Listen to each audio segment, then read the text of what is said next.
If you work in quality control at a candy factory, you know strict safety regulations come with the job. It's why you partner with Grainger. Grainger helps you find the high-quality and compliant products your business needs to inspect, detect, and help correct issues. And the sweetest part is, everyone gets a product that's as safe to eat as it is delicious. Call 1-800-GRAINGER, click Grainger.com, or just stop by. Grainger, for the ones who get it done. I'm Jamie Beebe. And I'm Jake Deptula. We're the host of Strictly Stalking, A weekly true crime podcast exploring true stalking stories from survivors in their own words. We cover unique stalking cases through interviews with stalking survivors, advocates, and experts. Strictly Stalking has been praised by survivors, advocates, listeners, and media for raising awareness about the dangerously underreported and often fatal crime of stalking. Our series continues to provide a vital platform for stalking survivors to share their stories. And provides anti-stalking resources for listeners along with important tips on how friends, family, and law enforcement can support stalking survivors. Please listen now wherever you get your podcasts. Hello listeners, and welcome to this bonus episode of The Cult Vault. I'm your speaker Casey, and for this episode I have finally sat down with Abby, survivor of the troubled teen industry and key advocate for legal reform in the US in regards to the Worldwide Association of Specialty Programs and Schools, or WASP. Very prevalent subject matter given Utah's decision to leave Maple Lake Academy open after the death of a young resident who was denied medical care until it was too late. Medical neglect is just one of the common abuses spoken about by those who have lived through one of these traumatic programs. Tomorrow, there will be an episode from Alex, survivor of Maple Lake Academy for Boys, who will be able to shed more light on this.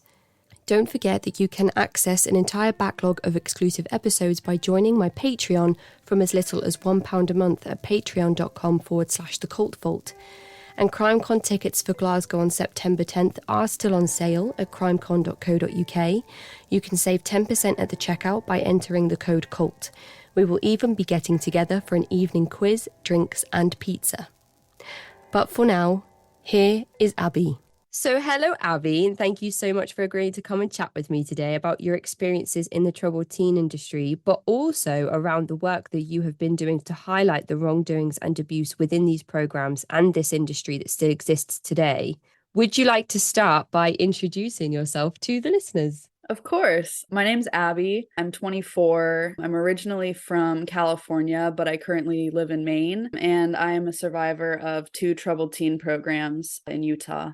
And for anyone who hasn't listened before or is unaware of what the TTI is there a brief summary that you could give us that details the history of the troubled teen industry, but also what it is today and the various different tangents that exist in that sort of umbrella? Definitely. So basically, the troubled teen industry is an industry that exists primarily in the United States, but there are also programs in other countries, but they're mostly also run by people in the US. It's basically comprised of a network of largely unregulated residential programs for teenagers who can be dealing with a wide variety of behavioral, emotional, academic issues. They market themselves as therapeutic. They go under the names of like therapeutic boarding schools, residential treatment centers, wilderness programs, some religious schools, boot camps, but they are largely unregulated and underfunded. They just really have like a lot of issues in them. And that's kind of why we're pushing for more regulation and oversight. Mm-hmm. And when you say we, what groups of people are there working in that activism space? It's largely survivors of these programs. That's definitely the community who makes up the majority of who's doing the advocacy work. We also do have other people like parents who have sent their kids to these programs and then regretted it. We have just people who are outsiders who just learn about the industry through a news article or a movie, or they see it on the news and they want to join the fight. It's interesting because this industry is so prevalent in the United States, but nobody really seems to know it exists unless they are directly impacted by it. I definitely didn't know anything like this existed until I was sent to these programs. We were just talking before we hit the record button about some of the advocacy work that's been happening around this movement, including a trip that you took to Washington recently, which I hope to kind of discuss in detail a little bit further on. But some of the advocacy work that you do actually includes being the moderator over on the r/troubled teen subreddit, which I reference in most of my troubled teen episodes. So I wondered if you could just give the listeners a little bit of information about that incredible resource as well. Yeah, definitely. The Troubled Teen subreddit was really how I got involved in this advocacy work when I first started kind of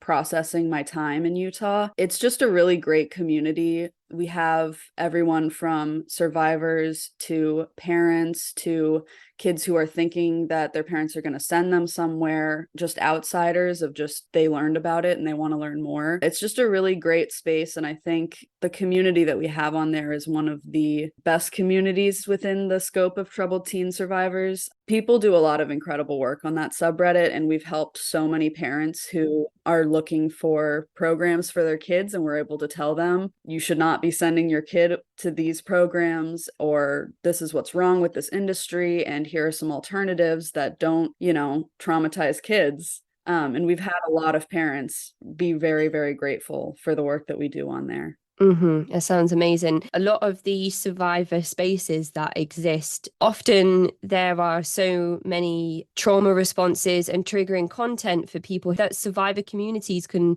sometimes break down and become hostile, toxic environments. So as a moderator in that space, I really appreciate how much of a task it must be to maintain that helpful and healthy environment that does seem to be the case over on r/troubled teens, which is why I continue to recommend it to individuals when they're asking for help and support. So we'll put a link to that in the episode description, and anybody that wants to learn more, Abby's created this, I'm sure with the other moderators as well, this incredible list of resources, signposting you to various websites, information, articles, so you can really learn about the timeline of the troubled teen industry, the links between various programs, and all this wealth of information that exists on the subreddit, as well as it being a forum for survivors to get together and help one another through their experiences and recovery as well. So thank you so much, Abby, for everything that you do over there. It is such a helpful tool.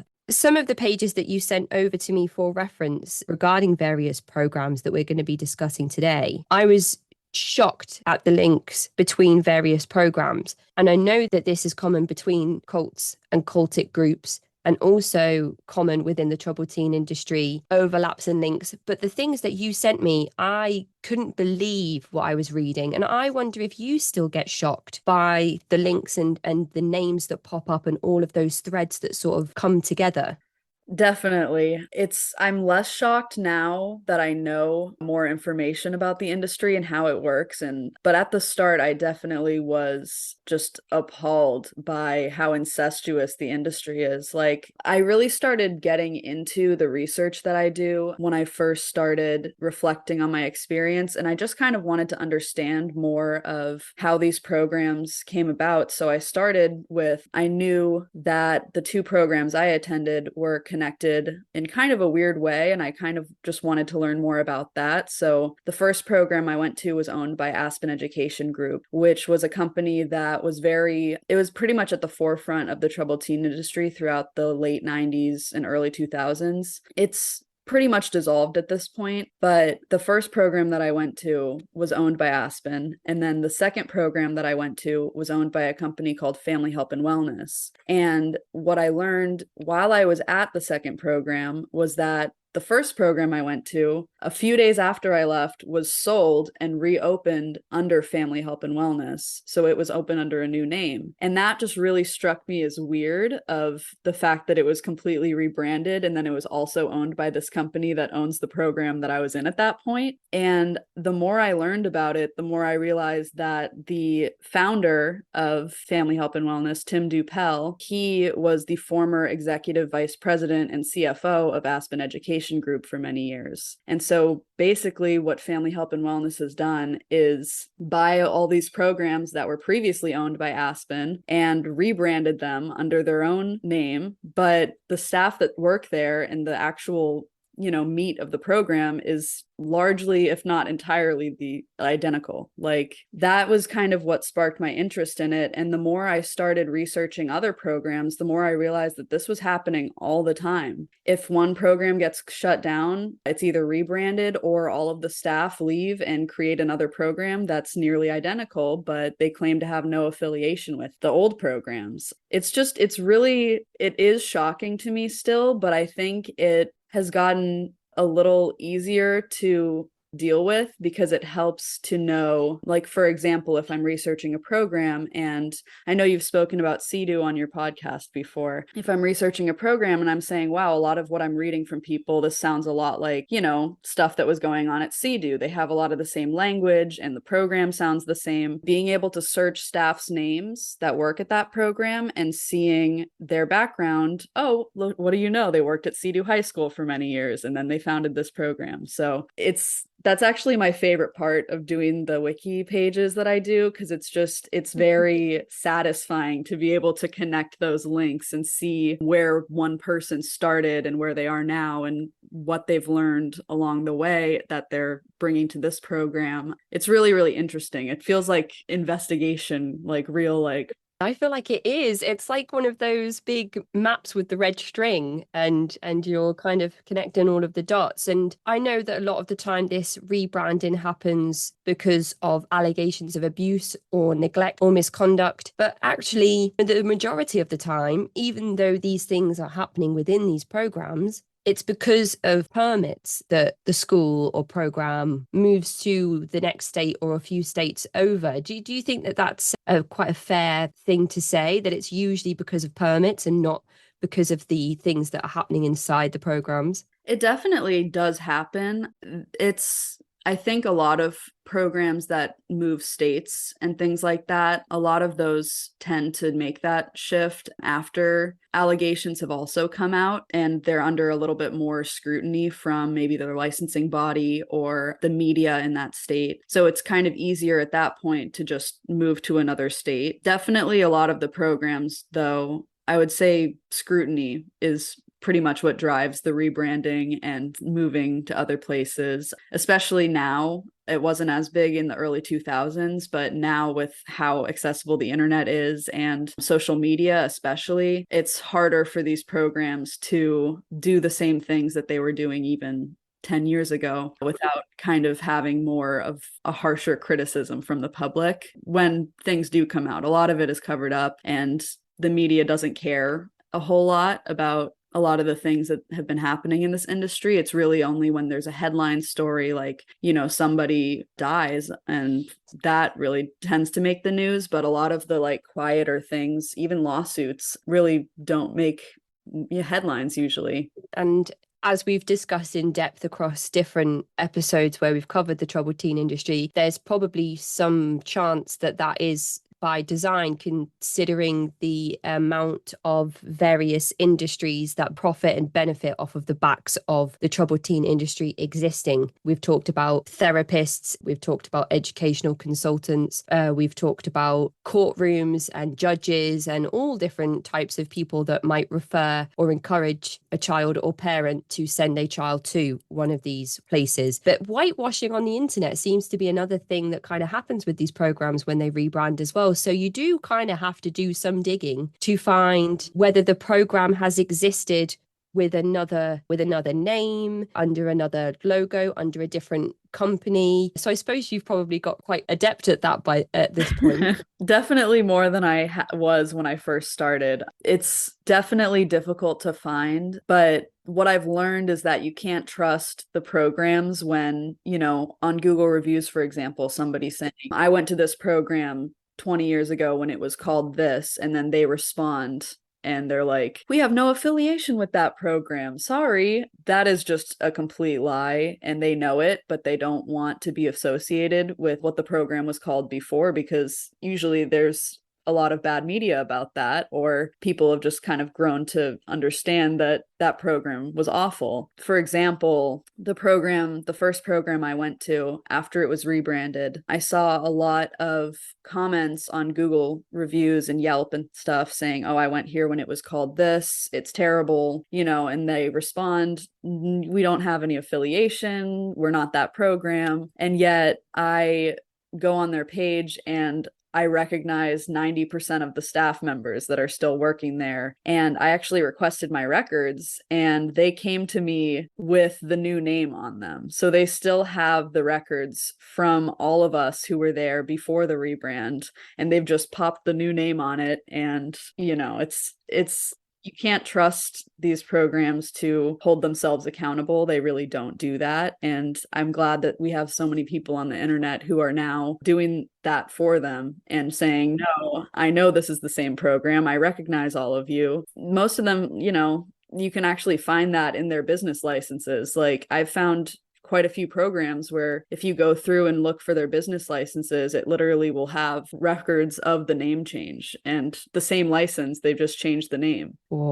That's dodgy, that, isn't it? I And know. with some of the Yelp reviews as well, there's been instances where some of the programs have managed to actually get some of the negative reviews removed from their Yelp page. So various individuals that have been impacted or victimized by one of these programs goes back to the Yelp page and says, seeing as you've managed to get my 1-star review removed, here Yep. it is again for anybody that's considering sending their child to this awful place. My most recent observation of that taking place was on the Maple Lake Academy Yelp review page, where a number of 1-star reviews had been removed, mostly regarding an individual's experience being sexually assaulted or raped, which is obviously it's an uncomfortable word to use, so I do apologize.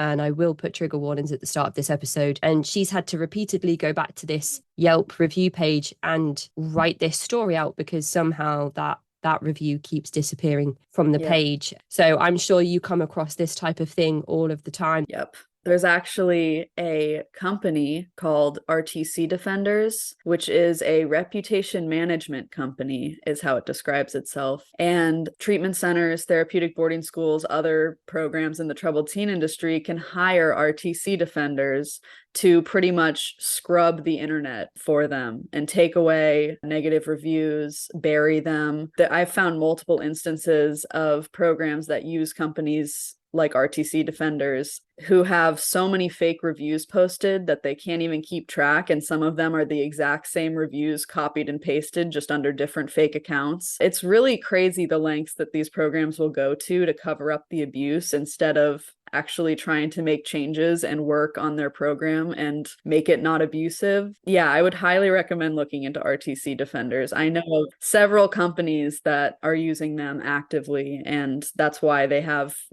all these reviews that are getting deleted. I had absolutely no idea. I know that people can create bots that will promote posts or pictures or whatever across multiple platforms or interact with any social media account that uses a specific word or tag. We know that it happens with things like Scientology. We know that there are big, massive groups out there that have these huge legal teams and these huge budgets for PR. And I just didn't realize that the troubled teen industry were accessing that strategy at such a high level. I mean, it makes sense. Yep, definitely. I think it's recently become a thing because of all the publicity that the troubled teen industry has gotten in the last couple years. There wasn't really a need for it like 10 years ago because people really weren't speaking about the experience very openly. Like there were a couple web forums, but a few negative reviews on Google or whatever, but not to the scale that it's happening now. So it's very unsurprising that a company like this exists, but it's really infuriating to me. It reminds me of this time actually that I think this was about 4 or so years after I left my second program. I got an email from my old therapist and he sent it to me and a bunch of other former residents who I guess he thought liked the experience and would defend the program, basically asking us to leave a bunch of 5-star reviews because they had recently gotten a bad review from somebody who was saying that one of the therapists had sexually assaulted her. And he basically sent us this long email asking us to bury it and, leaving 5-star reviews and telling other people who had good experiences to also leave 5-star reviews, and our parents. And I obviously didn't, but I noticed, I kept checking the reviews after that, and I noticed that there were 25 5-star reviews all posted in the span of, 2 or 3 days. And I've noticed that more and more researching other programs of, there'll be a bad review, and then in the next couple days, there's 20 more 5-star reviews, all from people. I don't know if they're real or not, but all different people just leaving 5-star reviews spontaneously. So I'm guessing that that's a practice that happens in a lot of other programs as well. Well, I see it sometimes with aggressive targeted ads when you Google something and then your whole social media and everything is filled with, oh, do you need this kettle? Do you want this kettle? And then all of the comments on that post will be,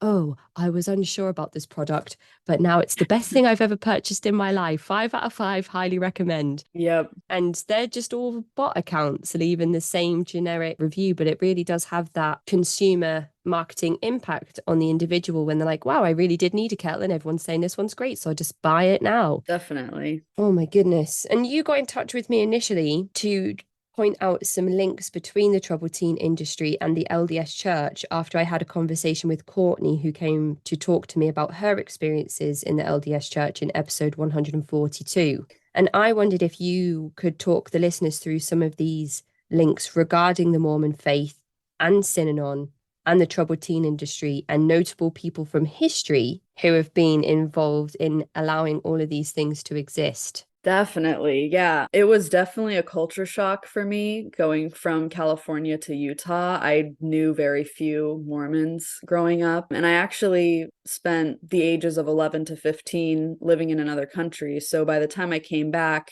I didn't understand that Utah was such a Mormon state and that that's kind of the center of that religion. I really didn't know much about Mormonism. I remember one of the staff telling me she was LDS, and I was like, I don't know what that is. And I really had no clue about it. And the more that I have looked into it, the more I realize that Utah and Mormons are really the pioneers of this industry. Part of the reason so many of these programs are located in Utah is because Utah has historically really underregulated the industry. So it's easiest to create programs and maintain programs in that state without having to worry about oversight. The industry really kind of started in Utah to a large extent. I mean, obviously, CDU was one of the first programs, and that was not affiliated with Mormons at all. But basically, the first connection that I found was actually to Synanon. So Brigham Young University, which is the college funded by the LDS Church, it's one of the largest contributors of people to the troubled teen industry. Many staff go to BYU, come from it. And Chuck Diederich actually enlisted the help of a BYU graduate to set up a Synanon chapter in San Diego back in the 60s, I think. So that was kind of the first connection that I found between the troubled teen industry and Mormons. But the more that I looked into it, I actually found out that the first kind of wilderness program, the way that we think of them today, was created by a man named Larry Dean Olson, who was a BYU professor. And he basically started leading these outdoor survival classes for students at BYU who were struggling academically. And they found they actually helped these students kind of get back into their academics and succeed. So they started really offering those regularly. And Larry Dean Olson eventually left and created a program called the Anasazi Foundation, which is still in operation today. That was kind of one of the first wilderness programs, the way that we think of them today. And a lot of the programs that exist now and have existed were really inspired by that. There was also a BYU dropout named Steve Cardasano, who basically was inspired by Olson's courses. And in the 1980s, he created a program called the Challenger Foundation, which is another one of the very first wilderness programs. And that program was shut down after, I believe, a student died there but the staff members went on to create a bunch of other programs, and you can kind of see how it's like a tree, these are the trunks, and then everything else just sprouts off, branches off. Another reason that I think that Mormons in the troubled teen industry are so intertwined as well is because of their political influence, especially in Utah. Mitt Romney, who is a very active Mormon graduate of BYU, he actually profited off of this industry for many years through his company Bain Capital. It purchased Aspen Education Group in 2006, and that when I learned about that, that's when I really realized how insane this entire industry is and how difficult it's going to be to fight just because of the political connections to that. And there's actually even more connections between Mitt Romney and other programs, which is insane. During his 2008 presidential campaign, he appointed Mel Sembler to be his national finance co-chairman. And Mel Sembler was the founder of Straight Incorporated, which was one of the first troubled teen programs and one of the most notorious ones. It was horrible.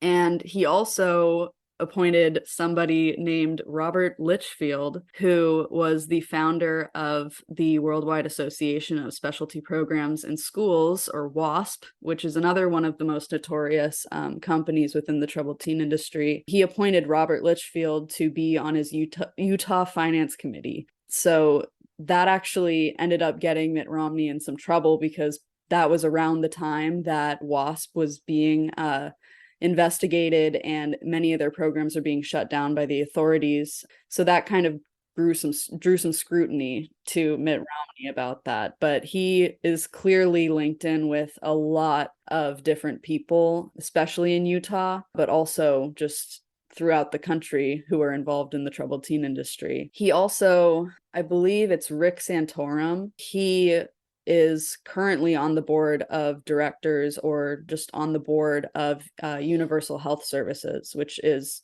another large provider. It's the company that owns Provo Canyon School and bought a lot of CEDU programs after CEDU collapsed. So there's a lot of political connections between Mormons and the troubled teen industry as well. And I think one of the kind of cultural reasons around it is that in this country, and I'm sure throughout the world, I mean, Mormons are definitely most prevalent in the United States, but throughout the country, Mormons are kind of seen as very wholesome, morally upstanding, religious people, and seems like the perfect kind of people to send your troubled child to go stay with and, have them be healed. But it's hard for a lot of people to believe that Mormons could also be perpetuating so much of this abuse and the things that are coming out. I think I was not raised in a religious household. My parents, my mom is Christian and my dad is Jewish. So I wasn't really raised with organized religion.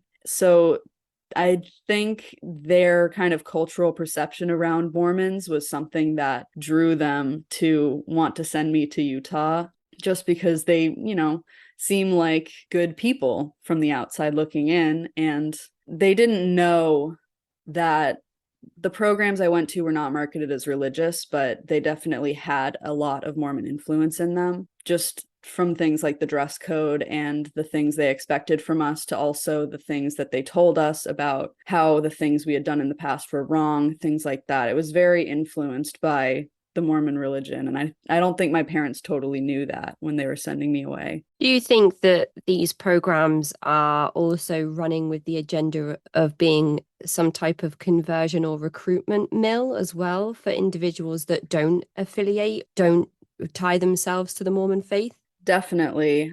The programs I went to they didn't make an effort to convert us really, but they were clearly favoring the girls who were already Mormon or were interested in being a Mormon, becoming a Mormon. I remember, as I said, I'm not religious, but when I was at the program, I was very desperate, and I thought, maybe if I met with a rabbi or something, I could find God and he'll help me through this or whatever. And I asked if I could see a rabbi, and they were like, we don't do that, but you can meet with a Mormon bishop. And I was like, I'm good. Never mind then.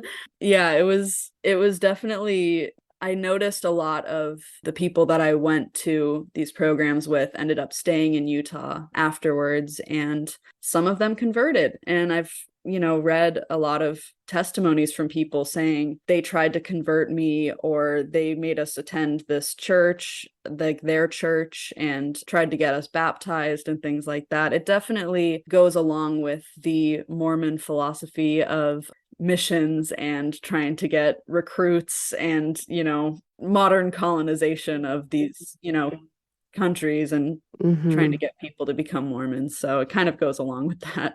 It's interesting when we think about how the amendments in America mean that you can't have a religious state, but that seems to be what happens in Utah. In the documentary Keep Sweet, Pray and Obey that came out recently on Netflix, there were police officers who were telling news reporters and investigators to take a step back and to stop investigating the child marriages and the polygamy, which is illegal, that was taking place. And people were told to just ignore it and to leave. And then, of course, there was this scandal where there was a member of law enforcement who was picked up and arrested for having a child bride. Yep. Just shows you the lengths that the community will go to not only protect what they believe is their fundamental religious right, but also that they don't believe anybody outside of that system has any credence or say over how they run their lives. So it makes you wonder if that is the same with programs that are Mormon based in Utah. Yep. Is it because it's such a self-sealed system and it's all Mormon individuals and LDS individuals involved in these programs that nobody on the outside steps in to see if they're doing things the way that they should be? Definitely. Yeah. I mean, another podcast called Sent Away that came out recently, they kind of went through, they requested, the people who created that worked for the Salt Lake Tribune, and they went to the DHS in Utah and asked for all of the records that they had on all of these programs. And when they looked through all of the inspection reports and things like that, they noticed that pretty much all of these programs were getting pretty like 100%. And that is not, like, they compared it to, an entire stack of A+, test scores like that. It's clear that the Office of Licensing and the DHS in Utah were not doing their job. And I don't know if it's just because they didn't know what was actually going on, or if there was a religious, something religious and cultural happening there. But it seems to be mainly an issue in Utah, and a few other states. But even outside of Utah, the programs that I've seen, a lot of them are run by Mormons, even if they're outside of Utah. It's really crazy just how intertwined everything is with the LDS faith. It feels almost as if people outside of the area and outside of the faith are kind of just letting the Mormon faith get on with things, whether it's the LDS Church or the FLDS Church. Yep. And like you said, it was only when this headline came out that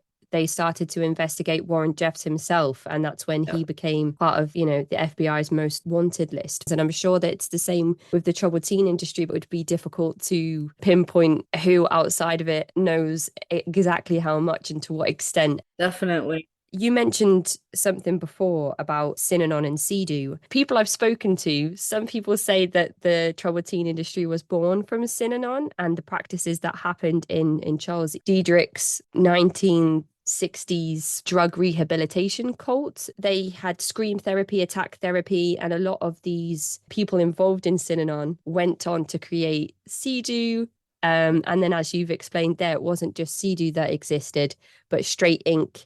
Some people say that it was Synanon that birthed the troubled teen industry. Have you found that Synanon impacted the troubled teen industry? I definitely feel like I definitely see both sides. For me, I personally feel that Synanon inspired the troubled teen industry. If you look at a lot of the early programs, I mean, Sea-Doo is one of the first modern troubled teen programs, and it was almost a direct copy of Synanon in the beginning. Other programs like the Elan School up here in Maine, that program was created by somebody who went to a direct spinoff of Synanon called Daytop Village. Yeah, which so I think more so Synanon definitely inspired a lot of these programs and created what we think of as the troubled teen industry these days, but Synanon wasn't in and of itself a troubled teen program, in my opinion, except it did have the Punk Squad, which was, kids who were sent to Synanon against their will. And that did use a lot of the same tactics that troubled teen industry programs use, but they're definitely intertwined. And I think the fact that CEDU then inspired so many other programs. I mean, in my opinion, CEDU was the precursor to Aspen Education Group. Many of the early Aspen Education Group programs were created by CEDU staff and were pretty much a direct copy of CEDU. And that kind of gave birth to the Aspen Education Group. So you can draw these links directly back to Synanon if you go back far enough for most programs.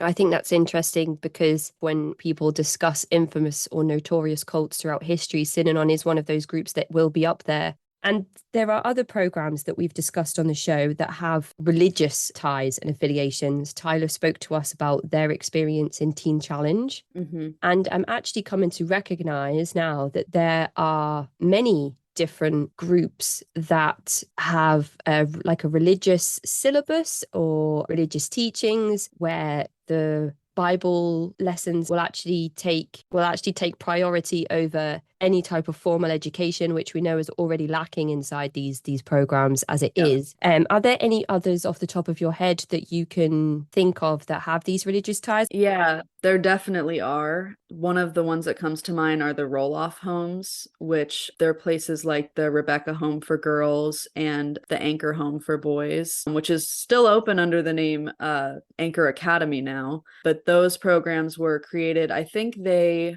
are Baptist based. Lester Roloff, I think, was a Baptist minister, and he created a bunch of these horrific homes for teenagers that have long and well substantiated histories of abuse. And some of them are still open, just rebranded and, kind of cut affiliation with Lester Roloff himself. But one of the most I think the reason that there are so many religious programs as well is that in a lot of states, religious programs do not need to be licensed in the same way that they would require a mental health facility or a boarding school to be licensed. If it's religious, they can skirt a lot of that licensing requirements. And for that reason, we have a ton of unlicensed, unregulated religious boarding schools for teenagers, and parents send their kids there. It's just mind-blowing to me, but that has been changing in the last couple years in some states, but there's still so many that they're just able to operate freely without any oversight whatsoever.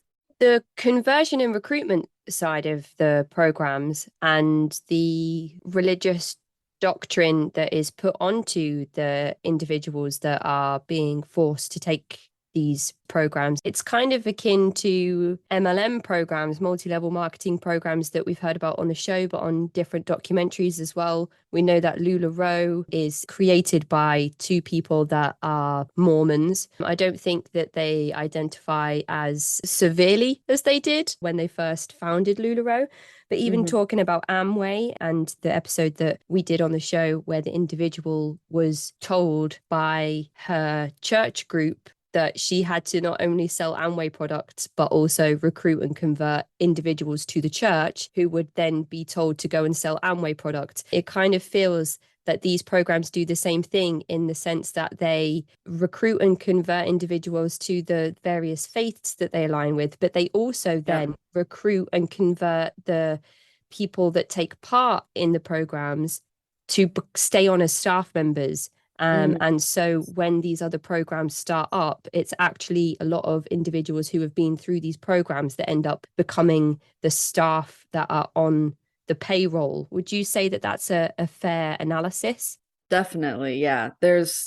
That happens so often in these programs. And part of it is because a lot of these programs don't require the staff to have anything more than a GED and a driver's license. When I was at these programs, most of the staff that we spent the majority of our time with were 20, 21, 22, either just out of high school or in the process of getting their undergraduate degree. And I just want to say, too, another interesting connection between MLMs and the troubled teen industry. The founder of Herbalife went to CEDU, and he got his training, with recruiting people and selling stuff by selling CEDU basically to parents. He would go around advertising for them and trying to raise money. I had absolutely no idea. That wasn't even in my question list. It was just something that came to my mind when we were talking about how some of the faith-based groups might use their environment to kind of further the religious agenda. That is wild, isn't it? Yeah, no, and they definitely target the same types of people, MLMs in the troubled teen industry. It's people who are looking for something and, they're being sold something that's completely different than what they're actually getting. Wow. And I'm really, really enjoying getting your perspective on all of these things that you've managed to tie together and learn through your investigative work. But now I would like to turn the conversation to your personal experiences, if that's okay. So you've mentioned that the first program you went to was the Aspen Institute. I just wondered if you could talk to us about how it was that your parents decided to send you there. How were they approached? How were you taken and transported there? We know that's a big part of people's experiences in the troubled teen industry. What the Aspen Institute was like when you first arrived, your first impressions, and then your time throughout the program. Sure. Yeah, so I definitely was not like a defiant kid. I just dealt with a lot of anxiety. I was pretty much born anxious, and it got a lot worse when I hit puberty. My family moved to Australia when I was 11, and we spent 4 years there. So when I came back, I was very different. I was a 15-year-old, and I had seen all these people the last time when I was 11. So that was a huge adjustment. And then also when I was in Australia, I had some pretty bad things happen to me. I was assaulted, and that kind of sent me into a downward spiral of depression, and I was self-harming. And when I returned to America, when we moved back, my mom, one of the first things she wanted me to do was see a psychiatrist because the mental health stuff in Australia is terrible. It took us like months just to see a psychiatrist, and it was, they don't have any, the therapists had long wait lists, and it was just really, really lacking. So when I got back, one of the first things they wanted me to do was see a psychiatrist, and I didn't realize that if I told the psychiatrist that I was probably going to self-harm, when I got home, that meant that I had to be involuntarily committed to a hospital. So that's basically what happened. Only a few days after I moved back, I was put in the psych ward. And while I was there, I was put on so many different medications. Like, I don't remember the total number. I have a list somewhere that my mom was keeping for a while, but I was on like 6 or 7 different psychiatric medications, some of which were just to, deal with the side effects of other psychiatric meds. And I became pretty much a zombie. I had no energy. I gained a lot of weight. I was always hungry. I actually lost my vision, which was interesting. I had to wear glasses for the first and only time in my life. I don't know which medication that was, but yeah. And I also lost my memory for a lot of that. There's about a 4-month period of my life that I just have no memory of, like, at all. So I was obviously not doing well after I got out of the psych ward. I attempted to go back to the high school in my town, but I really couldn't do it. I was too anxious. I would break down every day, and I only really went to school a couple days before I realized that it wasn't going to happen. So I stopped going to school. I was getting homeschooled by the teachers from my school who would come to my house afterwards, after the day, and would teach me some lessons, but I wasn't in any space to learn. I was still extremely depressed and kind of just spiraling. So I understand why my parents were scared. They were very concerned that I was going to kill myself. which I don't think I would have done, but I was in a really bad space and I was self-harming pretty much every day. So I understand why they were really scared. I ended up getting taken to the psych ward again of I think 4 months after my first visit. And on that time was when the hospital recommended my parents find an educational consultant and put me in a longer term facility, which I had no idea about. I thought I was just going to be in the psych ward for a couple of weeks and then come back. And that's kind of, I didn't realize that there was another option. So when my parents, they hired this educational consultant and he recommended the Aspen Institute. I didn't know that they had hired this man. I had never spoken with him or met him. They come into the hospital and they visit me and they basically say, all right, so, we think it's best that you're going to be going to a program in Utah for a month. And I was pissed. I was so upset. I was screaming at them. I actually threw a chair at the social worker, which, I mean, I'm not a violent person at all, and I've never done anything like that before, but that kind of conveys how just like desperate I was to not be sent to this place. And this is before I knew anything about the troubled teen industry. I thought this was going to be like a hospital like the one I was in, which was pretty nice. I don't really have any issues with the psych ward that I was in. It was way better than anything I went to in Utah, but I was really upset and I was writing them all these letters and trying to convince them not to send me, and that obviously didn't happen. So I didn't know when I was leaving, but in the middle of the night, a couple days later, I was woken up in my hospital room to two large strangers who were standing in the doorway and basically told me that they were going to be taking me to Utah. They did the whole, do this the easy way or the hard way thing. And I was on so many medications. I was like a total zombie. So I just complied. I didn't know that that was going to happen. I kind of thought that my parents were going to take me, but that was definitely shocking. But the actual transport, I slept for most of the time. It's a pretty quick flight to Utah. So I pretty much slept the entire flight. And then we arrived and they drove me to the Aspen Institute. And I was under the impression that I was only going to be there for like a month at most. And when I got there, I realized that it was going to be much longer. The first thing I noticed and that kind of tipped me off to this place not being what I thought it was going to be was literally as soon as I arrived. Immediately after I got there, they took me through this giant metal door that had like 6 locks on it. It was a lockdown facility. They took me into a bathroom with 2 staff members and they told me that I needed to take my clothes off. And I had never been in a situation like that before. At the psych ward, what they do is they give you a hospital gown and they take you into a private room by yourself and they say, okay, take off all your clothes and put this gown on and then knock when you're ready for me to come back in. And then they run like a metal detector over you. So they never see you naked and it's still just as safe. But here I was, this 15-year-old kid in a new state with 2 strangers telling me that I needed to take my clothes off. I started crying and telling them that, I had a history of sexual assault. I really didn't feel comfortable. Was there another way they could do this?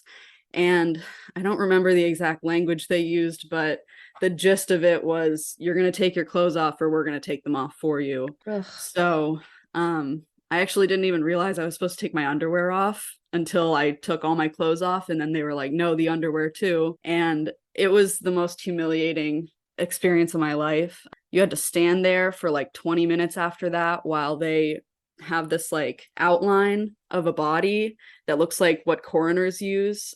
They had that and they were marking every single detail on my body, my acne, my scars, cuts, bruises, things like that. That is a huge red flag. That is like they're doing body marking. It's what you would do when you work in health and social care. Mm-hmm. And if somebody gets a bruise or a cut on themselves and you have to document it on one of those outlines of a human body, that's for accountability purposes. So if somebody was to come and visit you and you had a mark on you, they'd go back to that chart and say, oh no, she had that on arrival. That's disgusting. Yep.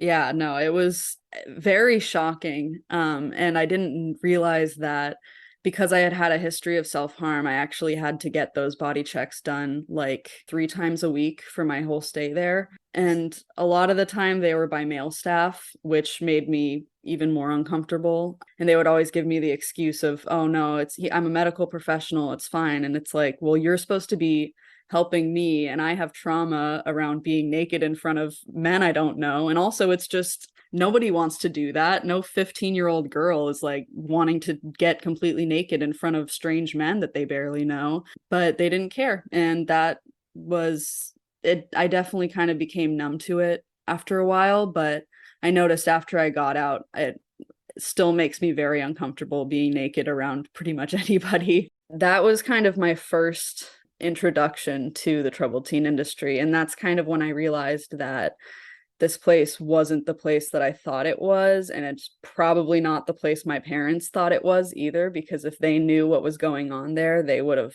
come and picked me up immediately. The Aspen Institute, there were just so many weird rules there. It was a lockdown facility, so every door was locked. You had to get permission to get the door unlocked to go to the bathroom.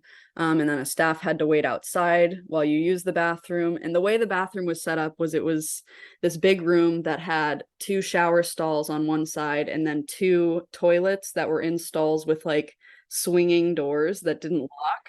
And the staff would stand right outside of that swinging door. That the door did not even come close to the ceiling, so they could see over it. So it was just a really invasive experience. And a couple staff would kind of power trip about that and, be making comments while you're on the toilet and things like that. It was just very uncomfortable the whole time. We had to get patted down every time we walked into or out of a room by staff members. We would all stand in a line and they just go through and pat us all down. Like, what are we going to be taking out of any of these rooms? There's nothing like. Well, you arrived from a facility in the first place, so where you've already said, for your own safety, you had to go through these checks. So why you're being strip searched, I don't understand. They didn't pick you up from your home in the middle of the night. Exactly. Like, I was in a psych ward and then I came immediately with transporters through an airport and then immediately here. Like, I don't have anything on me.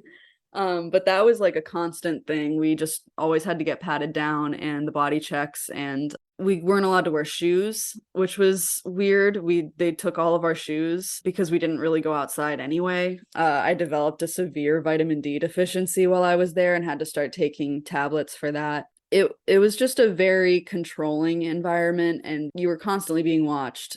The first night that I was at the Aspen Institute, I was on level 1, which you got a level every day there, depending on how you behaved the previous day. But the first week or so that you're there, you're on the lowest level and you can't even sleep in your room. I had to sleep in the hallway on a mattress just on the floor, which they don't really turn the lights off. So it was really rough having to sleep out there.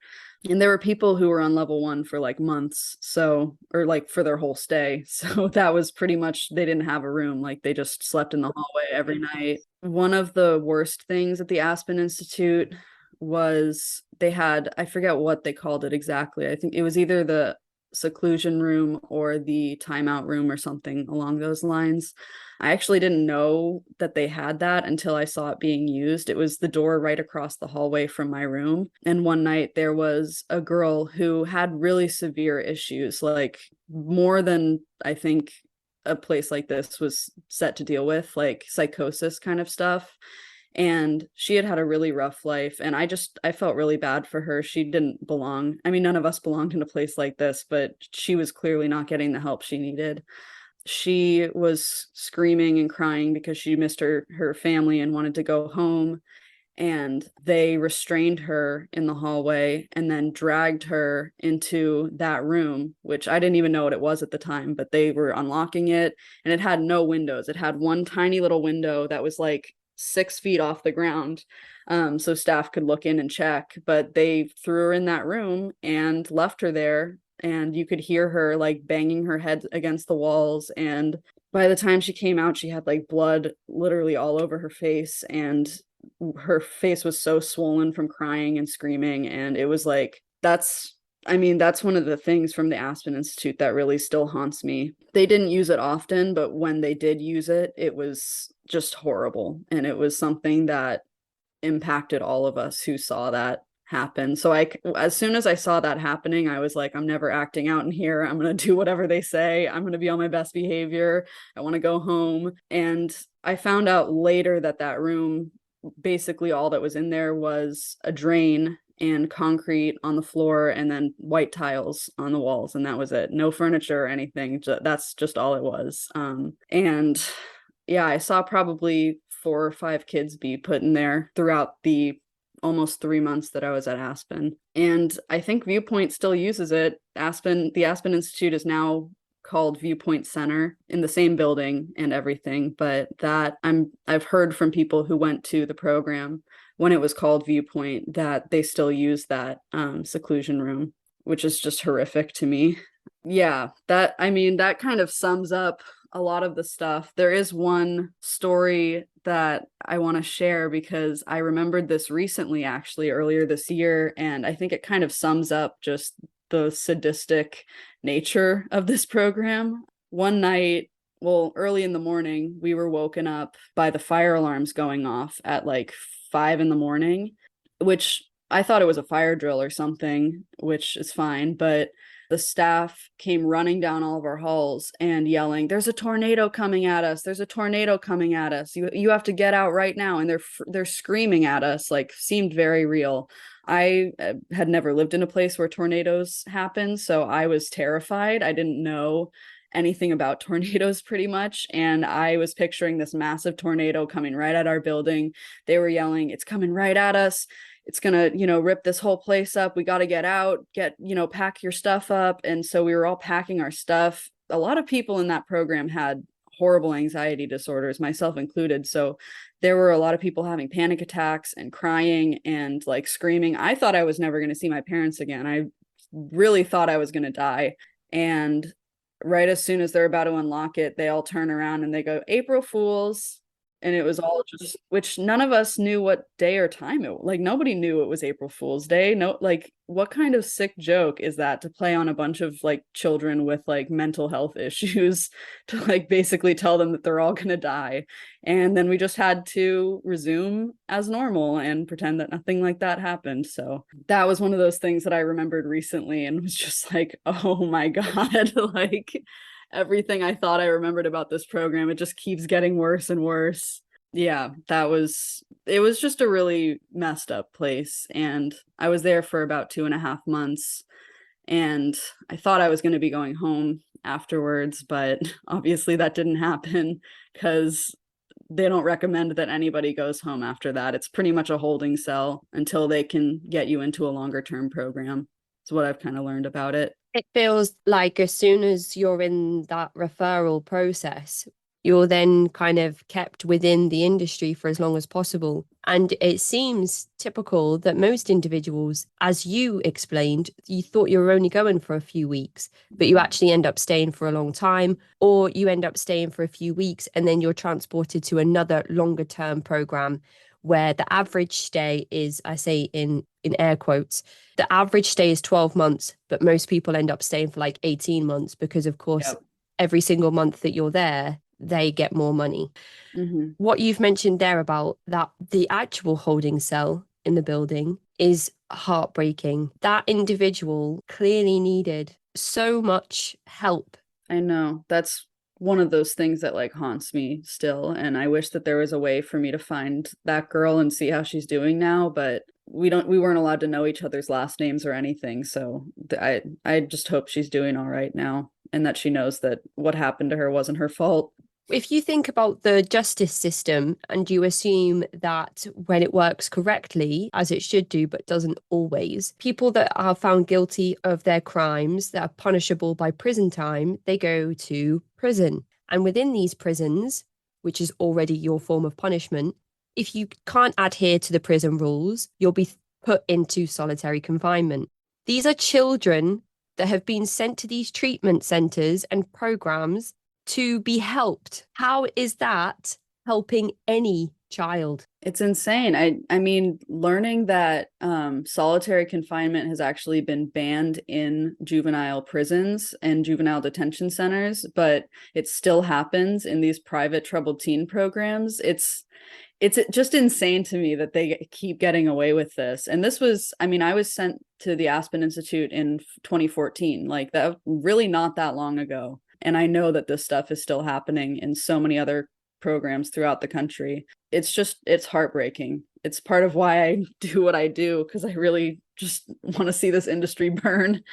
So you're here in this program for around 2.5 months, and you said it's just a holding program until you got transferred to a longer term program, which I'm eager to talk about. But I wondered if you could just tell us what the day-to-day program was like at Aspen Institute in terms of, what activities would they run? Was there some type of therapy? Was there some type of group activity? Yeah, it was a very boring program, I will say. There wasn't a whole lot to do. It was basically you wake up, have breakfast, and then on the weekdays we would have quote unquote school, which was not school. Basically, we would sit in this room with this guy who said he was a teacher, and he would play episodes of Star Trek or whatever, and we would just watch that. And at the end of every week, we had a homework assignment that was basically an art project. It was not school. The Aspen Institute, the purpose that it said it did for parents was it was a behavioral assessment center.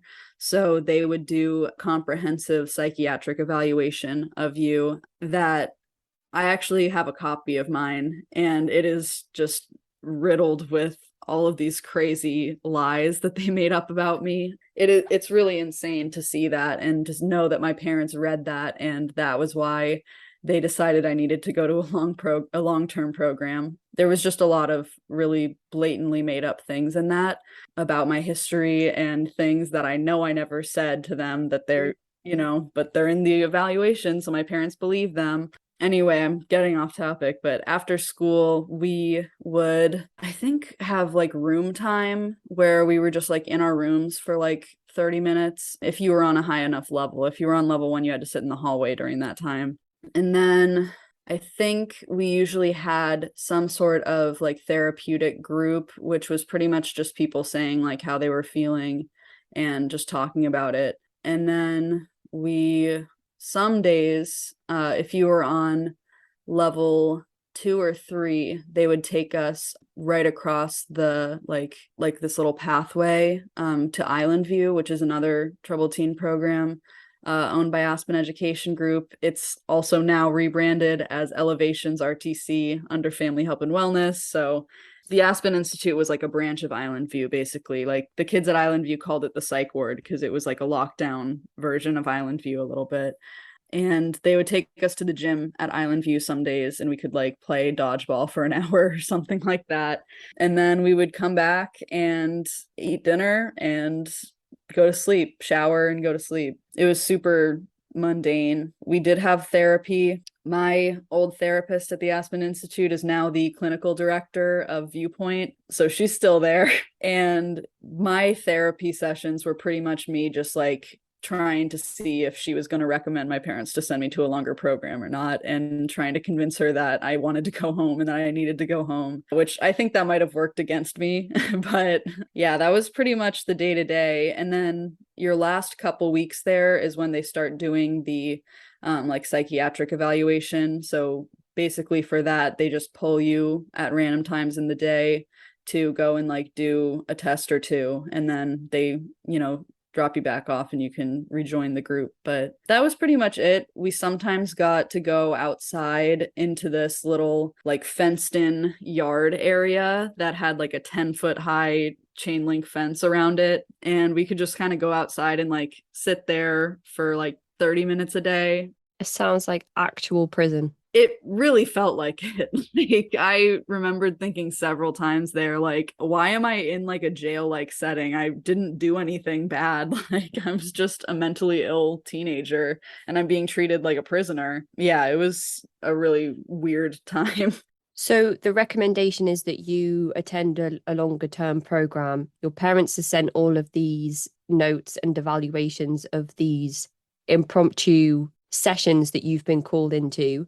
So there, at least, if your parents were to say, did you have these sessions? Then you'd say, yeah, I had sessions. But then, they're like, oh, okay, so she did have sessions, but the conclusions of those sessions aren't entirely accurate. So based on that, your parents agree for you to go on to a second program. How does this happen? I guess there's kind of like the whole set of questions again in terms of how are you transported there? How far away is it?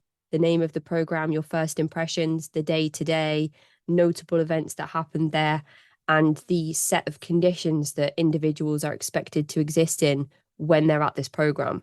Yeah, so basically, once Aspen recommended that I go to a longer term program, my parents got back in touch with my educational consultant, and he sent my mom over a list of like, I think 3 or 4 programs. And my mom flew out to Utah and visited them, and she liked Solstice the best. So that was where I ended up. The day that I found out that I was going to a longer term program was like probably in my top 3 worst days of my entire life. I can't even describe the feelings that I was having, but it was just like I felt completely powerless and like my life was ending. I really felt so trapped and helpless, and I just had no motivation to do anything at that point. I felt like my parents didn't trust me and they didn't want me, and it was really a horrible day.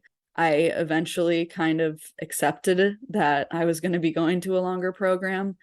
And a few days later, I was picked up at the Aspen Institute by 2 staff at Solstice who, funnily enough, it turns out that Solstice is actually located only about 5 miles away from the Aspen Institute, and it's actually on the same road. So it's like a straight shot just down the exact same road. So it was like a 7-minute drive.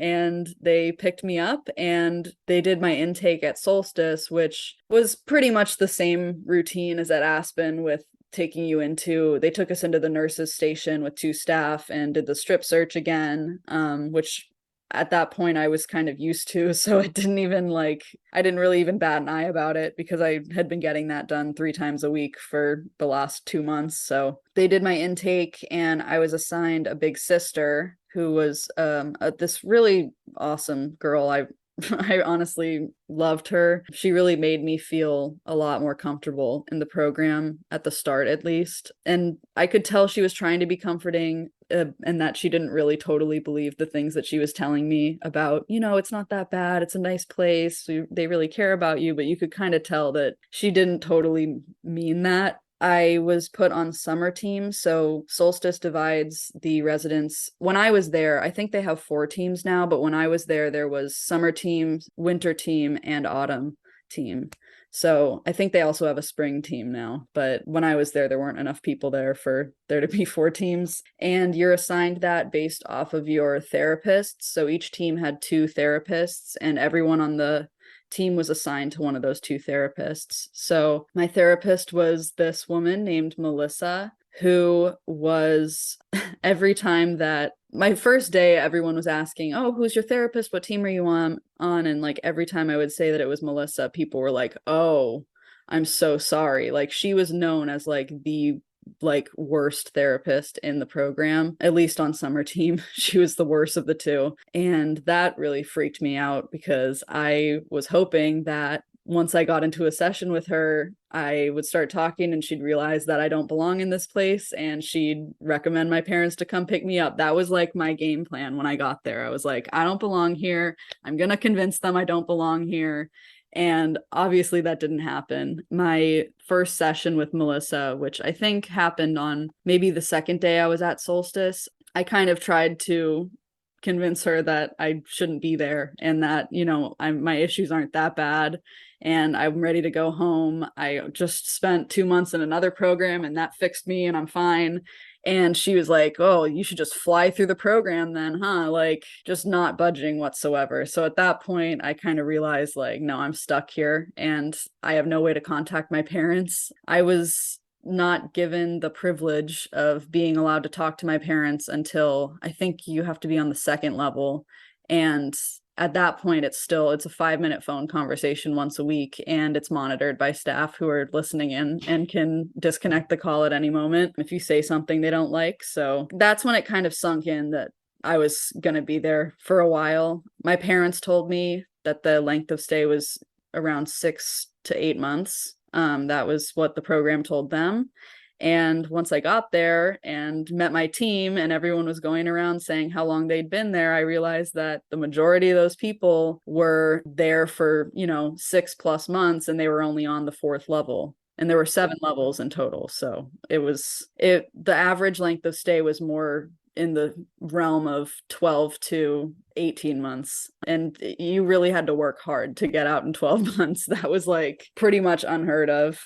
Do you have any idea how much some people don't feel comfortable answering, but how much your parents were paying, or the average price that it cost at the time that you went to Solstice for somebody to stay for 6 months, 12 months? So my parents didn't pay the majority of it. Our insurance my dad had really great insurance at that point, and they paid for the majority of the program, which I have mixed feelings about, because if my insurance hadn't covered it, I probably wouldn't have gone, because my parents couldn't afford to pay that. But I'm also glad that the program didn't bankrupt my parents. Like, I've read about a lot of other parents having to take out second mortgages on their houses and stuff to afford this kind of thing. I don't know how much Solstice cost when I was there. My mom and dad just don't tell me, but they weren't paying the majority of it. But I've recently found, so Solstice has 2 locations. There's one in Utah, and then there's Solstice East in North Carolina.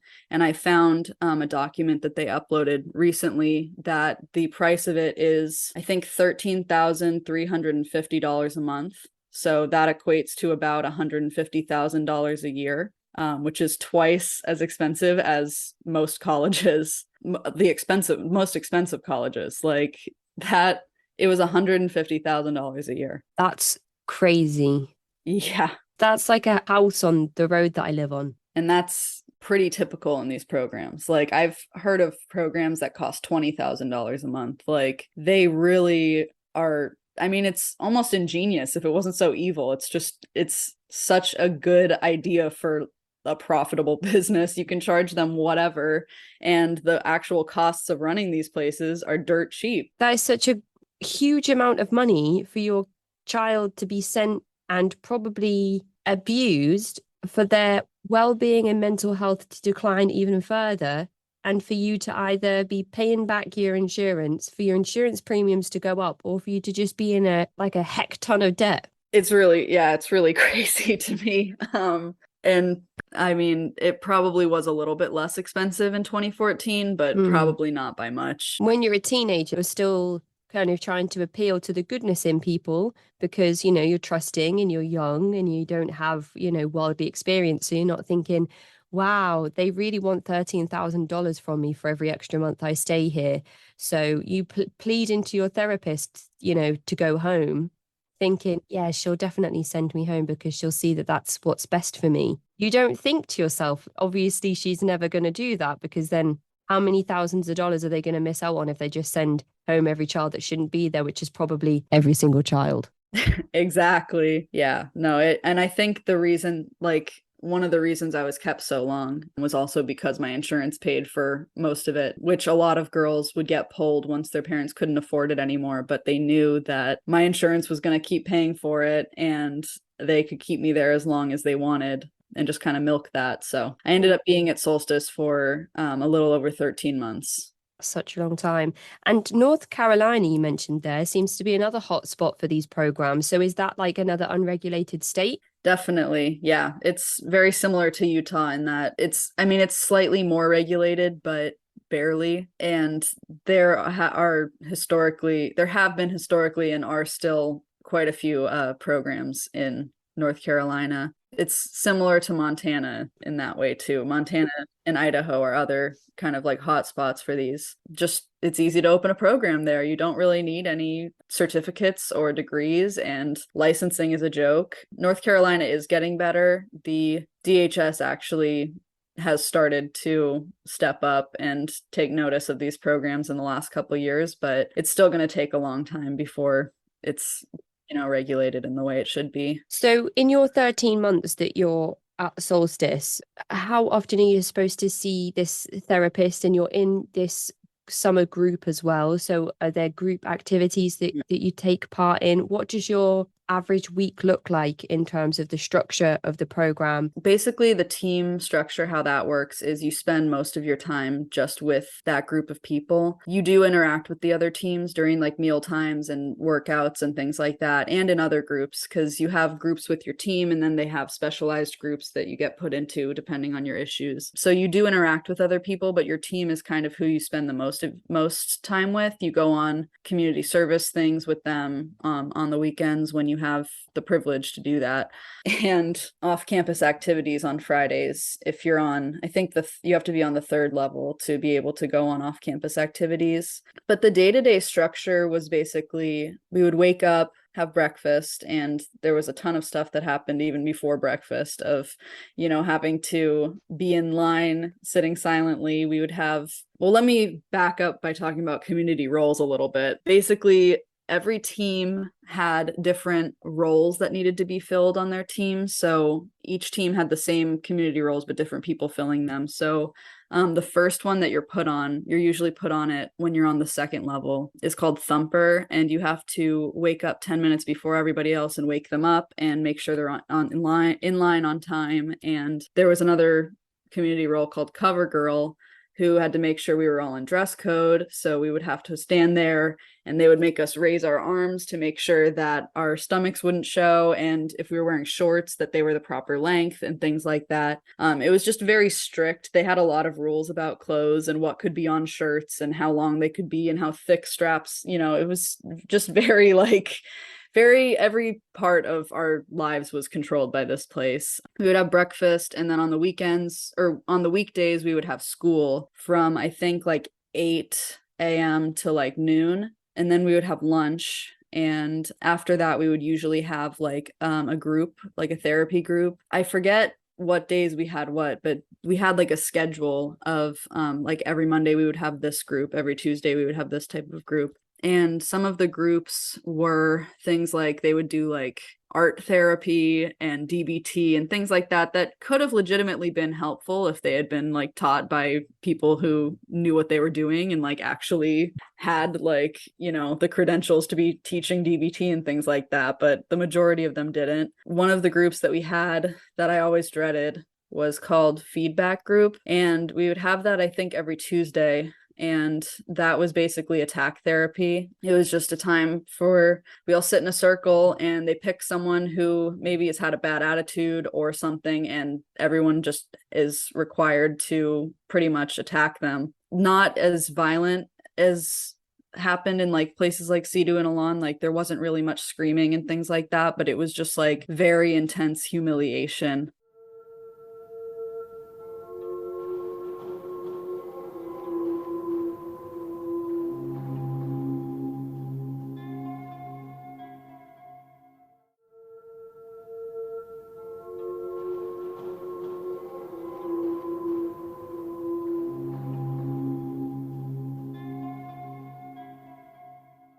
One of the groups that it was kind of like a feedback group, but it was impromptu. This happened in my first week there. We all got called into the main building where we like ate meals and things, like the entire program, which didn't happen much. We usually just had these kind of like impromptu meetings with our teams, but this was the entire program. And they call us into this room, and there is a giant circle of all these chairs in the middle of the floor. And inside of that, there is a circle of like 5 chairs that are all facing out. And they told these 5 girls that they needed to sit in the inside, and then they had all of us sit around the outside. And pretty much for the next hour or so, we were just encouraged to shame them because, get this, they had become too good of friends with each other and they were being cliquey, and that was their way of dealing with them. They wouldn't want that type of thing to happen, so they kind of make you all keep each other at arm's length by snitching on each other or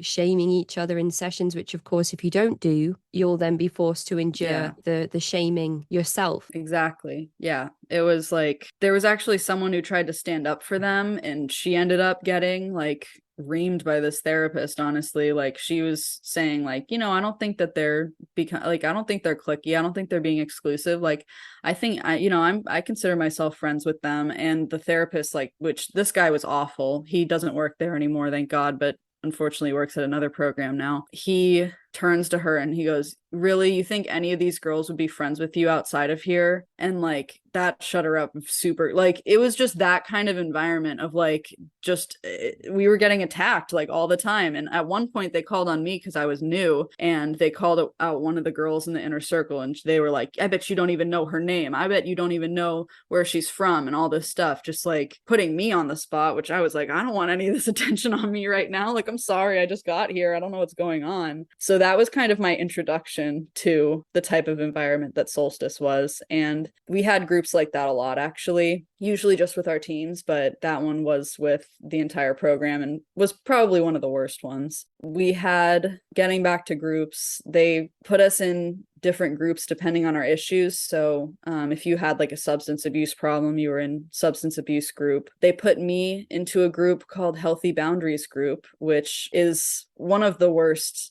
things to remember from my experience, because that group was extremely traumatizing. It was run by my therapist, actually, which is part of why I was put in there.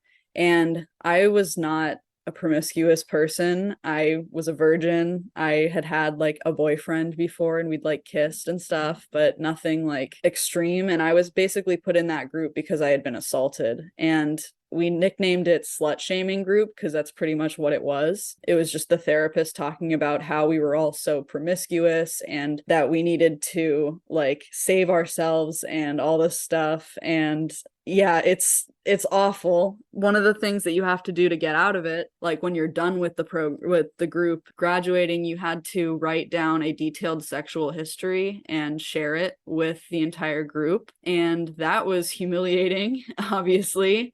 And because my therapist was the person who ran that group, she actually also didn't tell me about this until I was on the phone with my parents for our family therapy call that week. But she made me share my entire sexual history with my parents as well, which was one of the honestly, one of the most humiliating moments of my entire life. Just, yeah.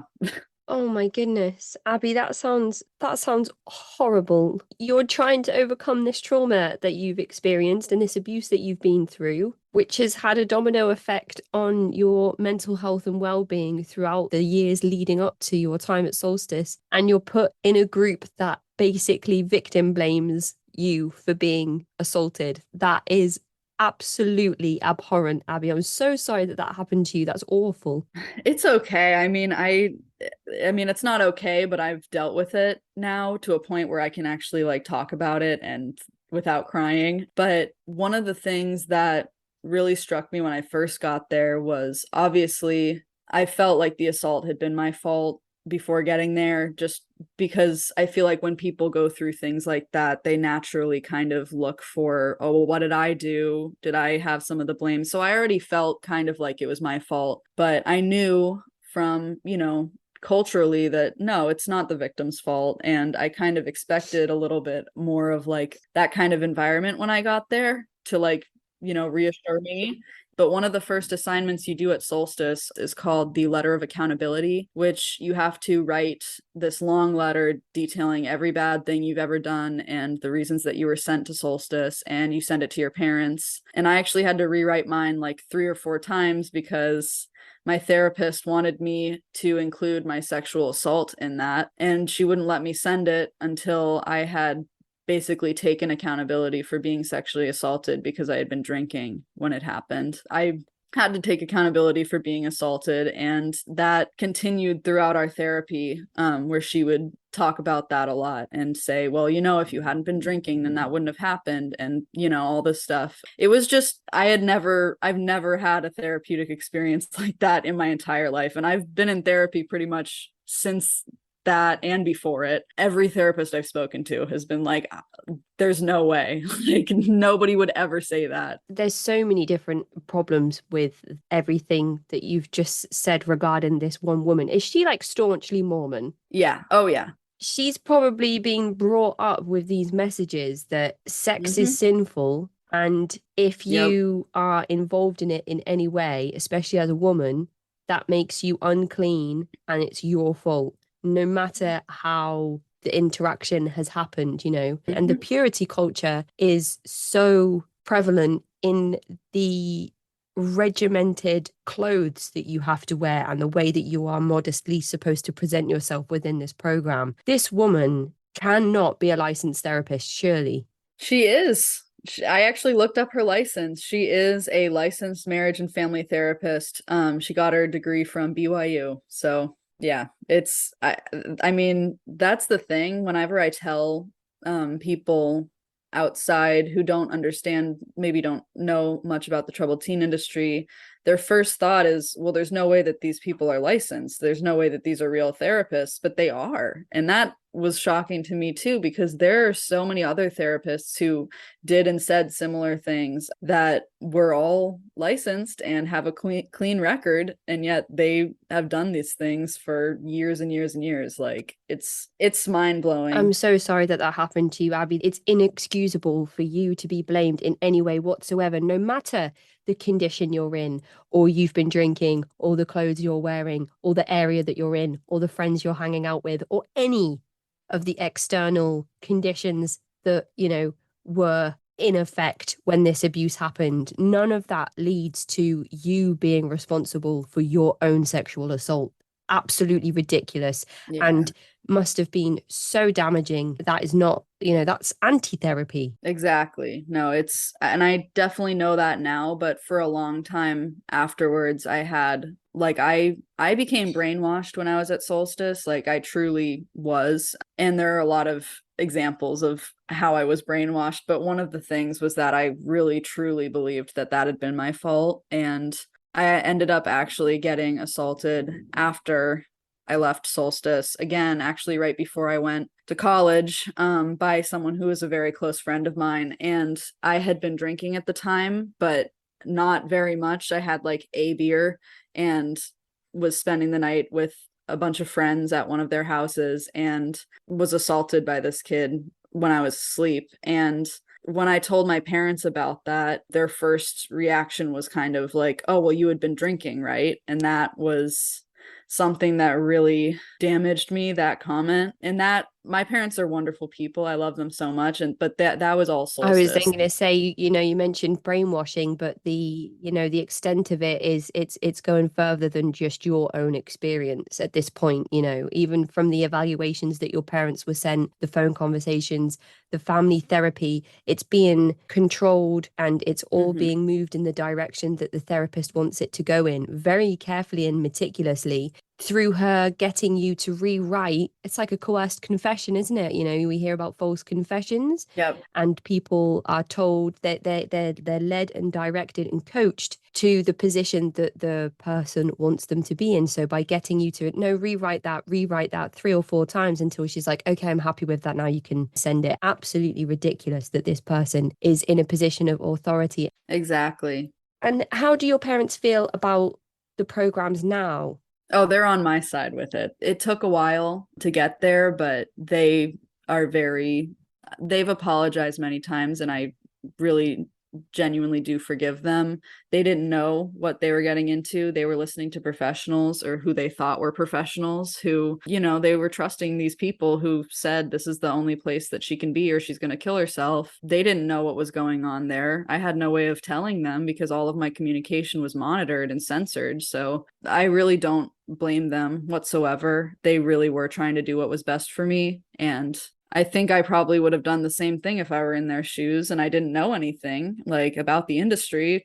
It's very tempting to be able to have this place go, oh, well, we can solve everything and keep her safe and everything will be fine, when it's really just not the case at all. Yeah, and going along with the forced confession or false confession kind of thing that you were mentioning, that happens a lot in troubled teen programs, especially Solstice. Like I had to admit to things that I had never done before because they were convinced that I was lying if I said I hadn't done those things. So, for example, they knew that I had drank a handful of times.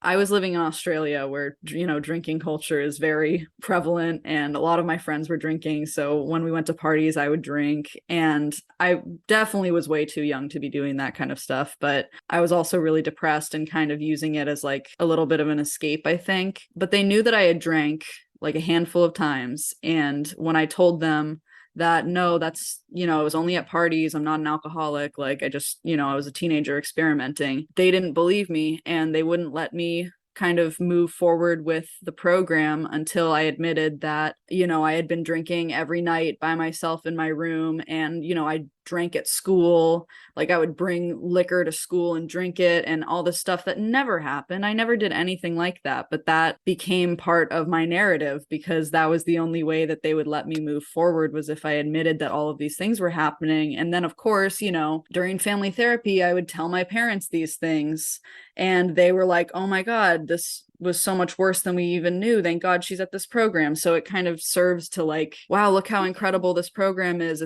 We didn't even know it was that bad, but she definitely needs to be here and she definitely needs to finish the program. We didn't, it happens a lot in these programs and it's just so infuriating. It actually took pretty much until like 2 years ago for my parents to realize all the lies that I was forced to tell them. And we've since gone through and I've corrected the narrative. It's just mind-blowing the things that happen in these programs. And you mentioned that there were certain types of punishments that were used at Solstice as well. So there are some experiences that we've heard about on the show where, similarly to what you've just mentioned, in RAPs, for examples, in CEDU programs, and I know that terminology is extended to other programs as well, you were not allowed to finish that session or have the spotlight taken off of you until you admitted to something you'd never done. But it wasn't just the attack therapy and the scream therapy and the public shaming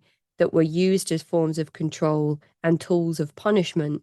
There was actually in Aspen Institute something similar that was used in Solstice. Yeah, so the main punishments, they kind of all go off of each other. So I'm going to quickly describe just like kind of the main ones. But there was com block, which is similar in all programs. It's also called communication restriction, silence, code silence, things like that, where you're just forbidden from speaking for an indefinite period of time. Sometimes you're only not allowed to speak to a person or a couple people, and sometimes you're not allowed to speak to anybody. If you broke a more serious rule, you were put on safety, which was supposed to be like a precautionary level that's only used if you're like a danger to yourself or others, but people were put on it extremely excessively. Like we weren't allowed to touch each other at all unless you asked permission from staff to like high five someone or hug someone. So if you touched somebody without getting that, you could be put on safety, even if it's just like, touching someone's shoulder when you're passing or like high fiving someone. Like that could be something that warranted safety. And basically, when you're on safety, you lose all of your privileges. You have to be arm's length from a staff at all times. You don't get to sleep in your room. You have to sleep on the floor in the kitchen right next to a night staff. It usually results in your level being dropped when you get off of it. So if you're on like, I don't think I ran through the levels, but the levels were based on like the hero's journey, and they were orientation, separation, threshold, initiation, transformation, atonement, and return. Let's say you were on transformation when you get on safety. When you get off, you're probably going to be on threshold or initiation. You're probably going to have your level dropped at least one level, which results in you staying in the program for a longer time. So that's the main thing about safety and why people don't want to get on it. I mean, it sucks being on safety, but it also means you're going to be at Solstice for probably a couple more months than you would have been otherwise. And if you misbehave on safety,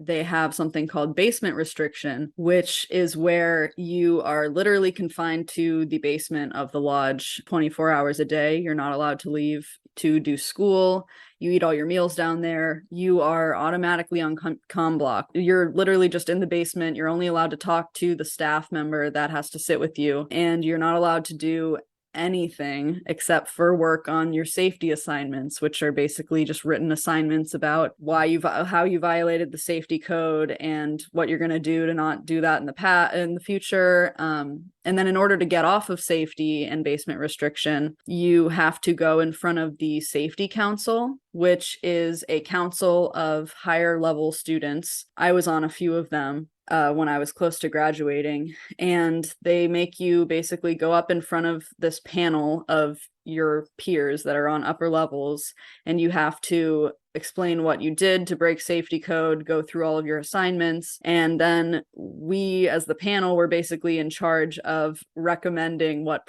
level they should get onto when it's done. And if you wanted to give them back the same level, then you would get in trouble. Like, you had to kind of say like that their level should be dropped, or else staff would, get angry at you for going too easy on them, and you're cheating them out of the full experience because you're going easy on them and all this stuff. They don't deserve their level back. And it's like, okay, this person like told a dirty joke. Do you really think that should result in them being like locked in a basement for 2 weeks and then losing their level? Like, just making the kids complicit in their coercion. Oh, totally. Yeah, we were required to snitch on others and basically abuse each other. But when you've been in that environment for like a year plus and you've been treated so awfully, if you're given the opportunity to have the pressure taken off of you, human nature means that the majority of people would be happy to just not be the person that's being thrown into the punishment at that point,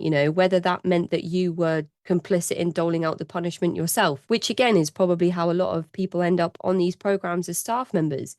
They go through this awful treatment. They have this opportunity to punish other people instead of themselves be punished, and then think, wow, actually, I really enjoy this. I'm 18 now, so they can just pay me to carry on doing this type of thing. I'm sure that there is a psychological term that you would apply to that type of treatment, but again, it's all cleverly by design, isn't it? It serves the agenda perfectly. Totally. It's ridiculous, and it is Stockholm syndrome. I think I've seen that a lot of survivors describe it that way to the people who are still brainwashed, or the people who went back to, work at their programs or created a new program that was almost identical and things like that. It really is. It's once you have been abused in this situation for long enough, and then you finally are perceived as, making progress, and you gain privileges, and the spotlight's no longer on you, you start feeling like, oh, this isn't so bad. Like, yeah, all this stuff happened, but now I get to like, read books, and now I get to go outside by myself and things like that. And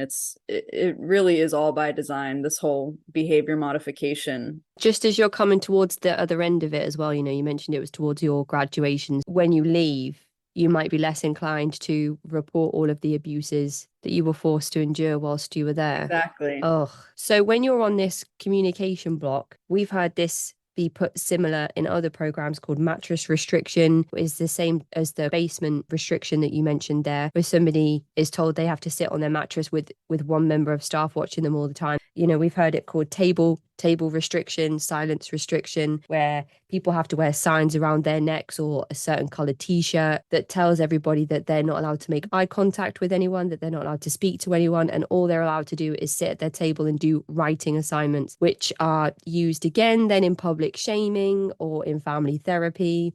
So everybody is just singing from the same hymn book with all of these different strategies that are being used. And you mentioned the word incestuous. So it's easy to see how these methods have been made universal across the board, from one person taking their inspiration to the next program and so on and so forth.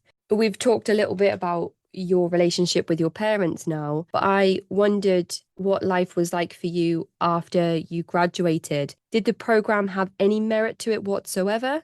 Did you come out of it feeling like you had any tools to manage any of that stuff? Or was there just a whole host of other issues that you were now having to deal with? Definitely initially, I thought that I was like cured. I think most of it just came from the fact that I was proud of myself for having gotten through it and graduating. And I felt like I was on top of the world, and I was thoroughly brainwashed. I thought that Solstice was the best thing that ever happened, and I was actually like recommending it to parents who they would put me in contact with, who were thinking about sending their kids there, which I feel so guilty about. But I was extremely brainwashed, and I didn't really start thinking about my experience differently until I started opening up to people about it. I became like very terrified of people who hadn't gone to the program. Like, I was starting a new high school because I couldn't go back to the public school in my town. It was just a really bad environment. My parents were like, that's going to be the worst place for you ever. It's just very like everyone's all up in each other's business all the time, and like parents gossiping about each other's kids and things like that. It's just really toxic environment. Sounds like the Mormon community. Yeah, exactly.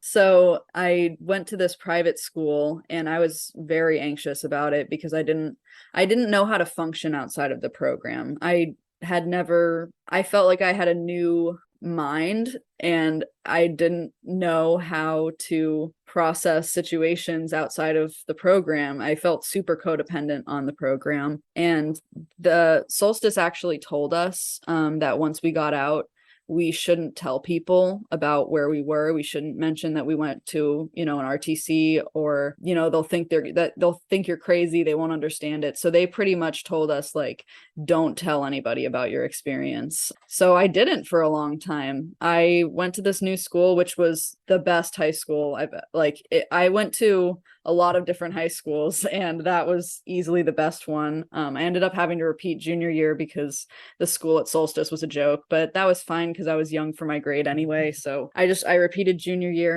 and made a lot of really great friends. I got into a relationship pretty quickly after I got out, which was good for the first couple of years. And, I was in a good place, but I didn't tell anybody about my experience. And I started noticing that I was having a lot of anxiety and nightmares, and kind of these things that, looking back on, definitely were symptoms of PTSD that I was just kind of ignoring because I felt like, I was cured and all of this stuff. And I really didn't think anything was wrong with Solstice until I decided to open up about it to my boyfriend at the time. And I, very bare bones, I didn't ever plan on telling anybody about it, but he kind of noticed the inconsistencies in my cover story that I had told him about. Oh, I went to a boarding school because I had to catch up on credits after I got back from Australia, that he was finding holes in it.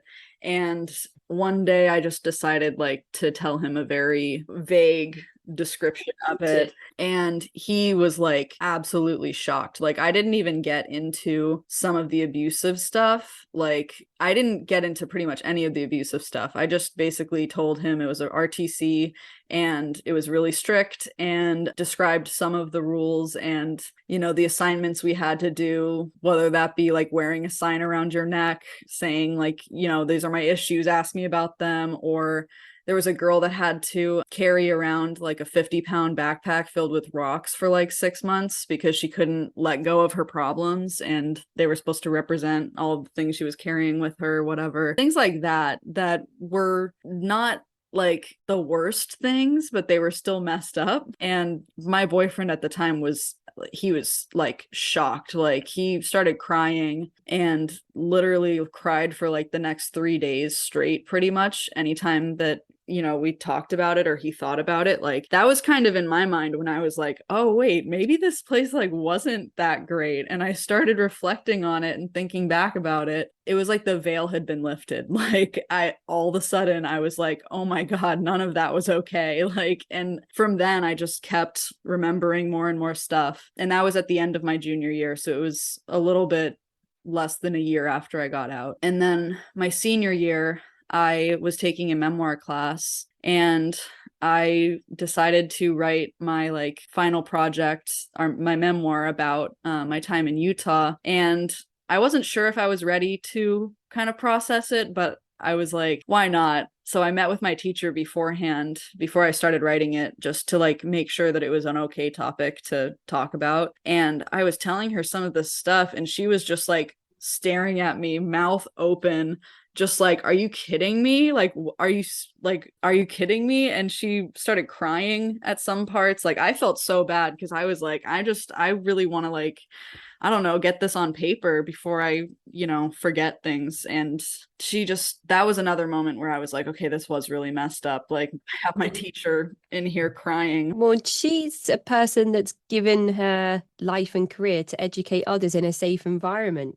So a decent teacher is probably thinking, imagine the students that we have now existing in these conditions, I think that's a typical response. Some people in your position might have been just like, wow, why are they reacting that way? It was fine. It was good. It was helpful, which could either be a genuine reaction or part of the thought reform that's taken place. Wow, that's Yep. amazing that you were able to recognize then that things didn't add up. Yeah, no, it was that memoir definitely was kind of the beginning of me really processing that. We would do peer reviews and stuff throughout the semester, and people would read mine and just be like, what is this place? Like, what is going on? And I did not share a ton of it. Like, I did not really go into detail about the abuse. I more focused it on just like how I felt trapped and how it wasn't helpful. And, that was kind of the like theme of it. And it was only supposed to be like 15 pages long, so it wasn't like a huge in-depth thing, but it definitely helped me process my time there. And when I graduated high school, I kind of felt like I had dealt with it like that. I was like, all right, I'm, off to college, off to a new part of my life, never have to think about any of that ever again. Then I really started struggling in my sophomore and junior years. I was having horrible anxiety to the point where like I lost like 20 pounds because I couldn't eat anything. I was like very lethargic. I was disorganized, just overall not caring for myself. And I had this like horrible anxiety in groups being around people, and I couldn't understand why I was having all these issues because I was at a really good school with great friends and I was getting good grades, and I just couldn't understand why my life was kind of crumbling like that. And then the end of 2020, when I heard that Paris Hilton was going to be releasing a documentary about her time in Utah, that's kind of when I had my like second awakening, I would say, where I actually started thinking about it a little bit more critically and wanting to get involved in the activism side of it. I watched that documentary when it came out at midnight. I stayed up for like the release of it. And that was the first time in my life that I had ever heard somebody else talking about the things that I had been through too. And I felt like not alone for the first time since that experience. And ever since then, it was just like a rabbit hole for me. That's when I started researching Solstice and Aspen and getting involved in the subreddit. And it's pretty much been like that ever since. And it really has been a helpful experience for me, healing wise. The more I understand about it, the more I feel comforted and am able to kind of process my experience. I'm a scientific person. I was a bio major and a chem minor. So like I've always kind of been the person who likes to just see like data laid out in front of me. And like the more I understand about things, like the more comfortable I feel with them. So that's kind of what I've done with the research I do for the subreddit and other places as well. But the more I understand about the industry, the more I'm able to kind of accept my experience and move on from it and not feel so like trapped behind like all of the painful memories and the nightmares and the PTSD and the symptoms that come from that. And yeah, it's been a really rewarding experience for me. Not just to understand it all, but to help other people understand their experiences as well. I can't imagine how empowering and cathartic that must feel after you stayed up to watch this documentary with Paris Hilton because you had never experienced somebody else talking out about a similar experience. Totally. Yeah, I mean, the wiki is, if I had found the wiki like a month after I left Solstice, I feel like I would have processed everything a lot quicker. And that's what partially one of my hopes for the wiki is that it helps survivors who maybe just got out of a program and are still brainwashed, but are starting to see some of the cracks, that they can find that and be like, oh, wow, this is actually like, okay, those little thoughts in my head that maybe it wasn't okay, they're actually correct. And I shouldn't be ashamed of having these like anti-program thoughts. Oh, it's amazing the work that you're doing. Because when you type in something into Google, typically Wikipedia is the first thing that will pop up. So not only having the list of resources on the subreddit, I mean, Wikipedia is definitely something I feel like is much more accessible and known by people who may not know about Reddit. So absolutely amazing that you're doing that as well. Definitely. And for somebody like Paris Hilton, who you might have seen her on reality TV and thought that she was a very privileged person, that she came from a certain type of family. Somebody like Paris Hilton surely could have never have gone to one of these types of programs. Surely they would have never treated the daughter or the granddaughter of a tycoon the way that she was treated when she was at Provo Canyon.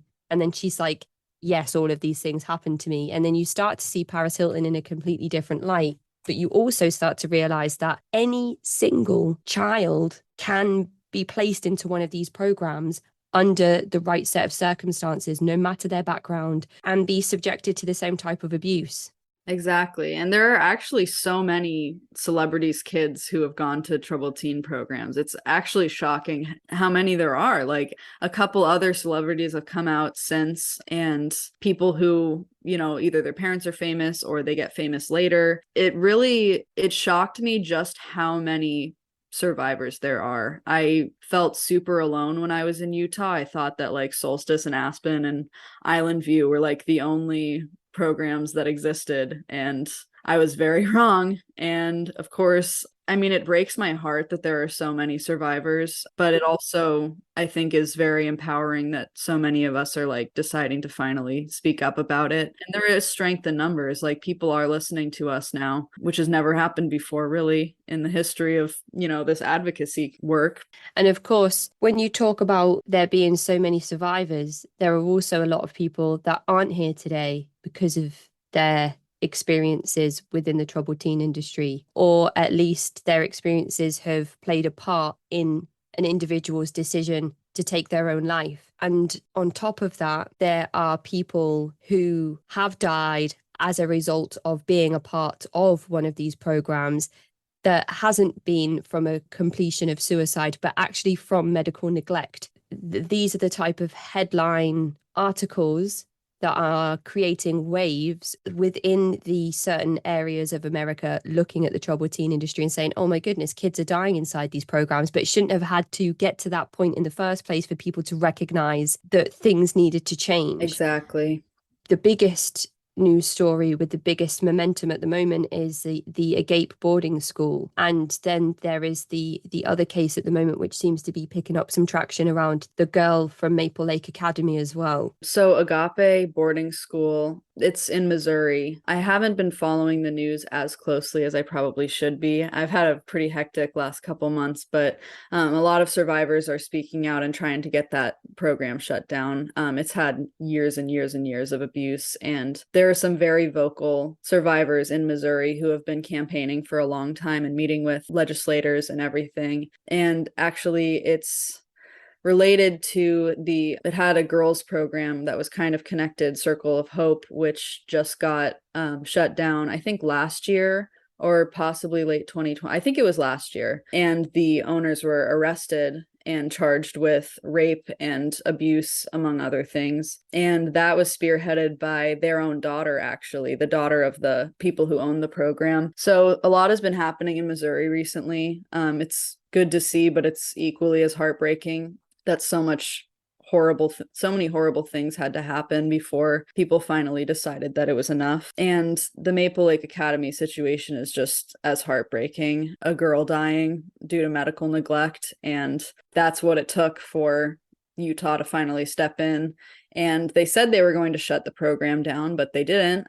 They put their license on provisional while the investigation goes on, and it's looking likely that they're going to be able to open back up. And it's infuriating to me that they still keep getting away with this. And I just don't want it to have to take the death of a resident to shut these places down. Like, why would you let it get that far if there are these situations where kids are even almost dying in these programs, and any part of it is due to neglect? Then why would you let that program continue to run, knowing that a couple years from now another kid won't be lucky enough to survive? Like, it really infuriates me. We had a medical neglect case at Solstice while I was there that I recently found the lawsuit about. She sued them, but she was given a 10 to 20% chance of survival when she finally got to the hospital. She had been sick for days and kept begging to be taken to the hospital. The staff said, no, you're faking it. They consulted with the psychiatrist and they said, oh, she's, it's just in her head. It's fine. They did her blood pressure a couple times and it was too low to register on the machine. And they just kind of chalked it up to the machine being faulty. And she finally was taken to the hospital when her blood pressure was so low it literally wasn't able to be read. And one staff member actually believed her and took her to the hospital. And she was immediately put in the ICU. She was in septic shock, double kidney failure, among other things. Like, she was very, very close to dying. Her organs were shutting down. She had to be put in a coma for 11 days, and thank God she woke up, but she was very, very close to dying, and that was entirely Solstice's fault. So she filed a lawsuit. I don't know the outcome of it. I'm sure they settled out of court to keep it as quiet as possible, but that should never have happened. And all of us at the program, when that happened, we all thought that she had died because we didn't see her again. Like, she left to go to the hospital. We knew she was really sick and she never came back, and we were forbidden from saying her name even or talking about her. I think they were pretty sure that she was going to die and just didn't want to have to deal with us finding out about that. So they just cut all conversations off. And I didn't find out about any of that until I reconnected with her years later. It makes me so upset knowing that situations like that happen across the country and the world every single day, pretty much, of kids not being believed, especially in wilderness programs. It happens a ton in wilderness programs because you are in a dangerous situation where you have to worry about dehydration and exposure and exhaustion and, heat stroke, things like that. And you're sending your kids out there with people who are largely untrained and don't have great CPR or first aid experience, and you're in the middle of the wilderness. It's not like you can just drive over a couple minutes to go to a hospital if something does happen. It's more dangerous than a lot of these parents realize, and the deaths that have occurred in this industry really speak to the fact that there are issues. There's clearly issues if this many teenagers have died so early and so in such preventable ways. It's sickening. There was also a lawsuit against Spring Ridge Academy, which I think has caused them to attempt to rebrand quite under the radar, but it's been picked up by the subreddit, and a few individuals have also sent me screenshots and emails to say this is what's happening. So I'm sure you were probably told about this, or maybe even had a hand in working it out in the earlier stages. Yeah, it was, I saw it being posted about in the subreddit, which I always appreciate when people give updates like that. It makes it a lot easier for me to go in and make sure that I have all the correct information on the wiki. But yeah, I think it's called New Day Rising now or something along those lines, but it's the same program. We see this all the time. They, as soon as there's enough negative attention around the program, it's what they do. It's how they skirt accountability. And it's very unsurprising because Spring Ridge Academy in particular has been targeted quite a lot in the last 2 years by the Breaking Code Silence movement and other advocacy groups that are working for similar causes. Spring Ridge has connections to a lot of other programs that are prominent in the troubled teen industry, so it's definitely has gotten a lot of attention. So it's to be expected, in my opinion. And we're definitely closely monitoring that situation and making sure that they're not allowed to just quietly rebrand and, think that Spring Ridge Academy is closed, because it's still open. And you recently went to Washington and met up with various different advocacy groups and individuals, including Paris Hilton, who is kind of spearheading a large portion of the advocacy work that's taken place. What was the purpose of your trip to Washington?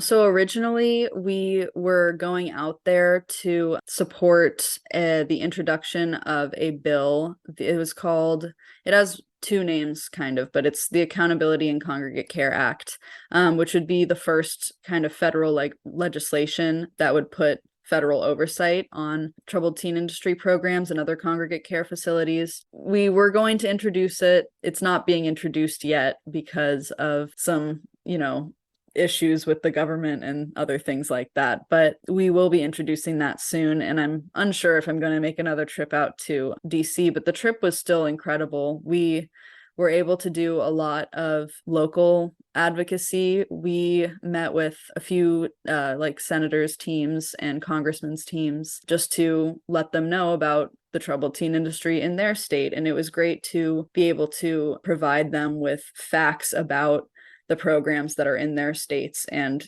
what is going on with them. And most of them had no idea that these places existed. So it was really rewarding. It was also super nice to just get to meet other survivors face to face. We had a couple activities and things like that. We had a candlelight vigil for victims of the troubled teen industry, and the families of some who died in the troubled teen industry also came and shared their stories. I was crying my eyes out the entire time, but it was super powerful and just a really incredible experience. I have never really felt that kind of sense of community in my entire life. It was just a really incredible experience, and I'm really excited for this bill. I think it has a good chance of doing a lot of good things in this industry, and I just really hope it gets passed, but I guess we'll see. Yeah, the sooner the better, absolutely. So there can at least be some type of accountability to these programs, whether that's more regulation, whether that's shutting them down completely, whether that is introducing a standard for education. Any of these things we've just mentioned would make a small positive difference. All of those things together could completely transform the lives of young people for the better who are being sent to these programs. And that, of course, is the overall aim. So thank you so much, Abby, for all of the work you do, putting everything together, the super sleuthing, the support that is in place on the subreddit, and for the nurturing of that sub that creates such a positive and healthy environment for people heading over there to learn more, to speak to fellow survivors, to be validated in their own experiences, to understand that as a parent or primary caregiver, that, the blame isn't with them, to ask for alternatives to therapeutic centers, to ask if this school or program is good before I send my kids there, or my friend's being sent to this place. Can you tell me anything about it? There's so many different discussions that take place on the subreddit, and the wealth of resources are over there in terms of lists and lists and lists of different programs, and then the Wikipedia pages that you've created on the history of those programs and the staff linked to those programs, and then the links to that staff have to other programs is absolutely incredible. Thank you so much for all of the time that you put into it, Abby. I really appreciate you emailing me and then willing to come and chat with me to tell the listeners about all of these wild links that you've been able to establish between the Mormon community and the troubled teen industry, but also the programs that have all of these internal links as well. And thank you for coming and sharing your personal story, and for allowing us to hear your deepest, most personal experiences and how they affected you and how you were able to overcome those things. I don't underestimate in any way how difficult it must be to have those conversations, but I hope in that same way you don't underestimate how priceless it is for other people to hear those things from fellow survivors on this show, and just know how much it will help them. So thank you for everything that you do, Abby. Thank you. No, thank you for having me. And thank you so much for making so many episodes about the troubled teen industry. I originally found your podcast from the Sea-Doo series that you did. And it really means so much that you're willing to advocate for us and use your platform to share our stories and information that you find about troubled teen programs and Synanon and things like that. Everything helps, and it's incredible. And thank you so much. I hope you enjoy the rest of your day, Abby. Take care. Cheers. Bye. Thank you. You too. Bye. That is the end of this week's episode. If you'd like to get in touch, you can find me at cultvaultpodcast@gmail.com or follow me on Twitter and Instagram @cultvaultpod. I'm your speaker, Casey, host of the Cult Vault podcast.